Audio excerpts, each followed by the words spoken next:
vous avez rencontré le jeune président de la Condil dès le lendemain de votre arrivée à Madagascar. Oui, Manzaka Etcherchen de Kouya de Madagascar. Vous avez rencontré le jeune président de la Condil dès le lendemain de votre arrivée à Madagascar. Et nous connaissons tous que le jeune président a plusieurs projets, entre autres la résidence des résidents. Est-ce qu'aucun de ces projets ne vous intéresse? Je suis embêté parce que je vous assure que je ne sais pas si vous m'entendez aussi mal que moi je vous entends, mais là j'ai pas compris. Essayez de le faire à haute voix sans micro, ça sera peut-être mieux.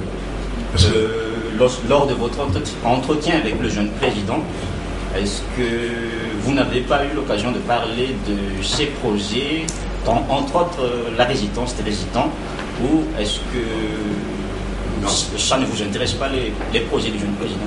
Non, pas du tout. Non, on n'a pas abordé cette question du tout.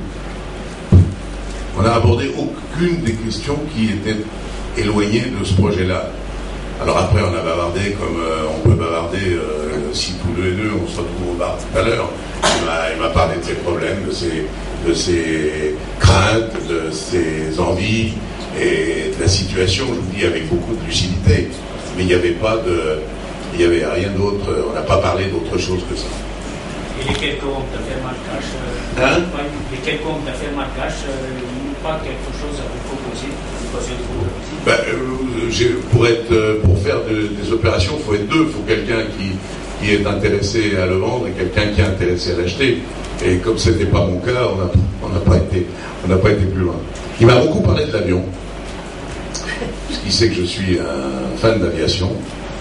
C'est pas une bonne affaire. Que j'ai moi-même un avion. Et que, bon,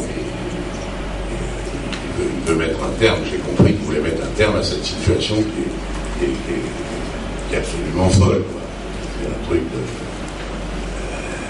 impressionnant, pour pas dire plus.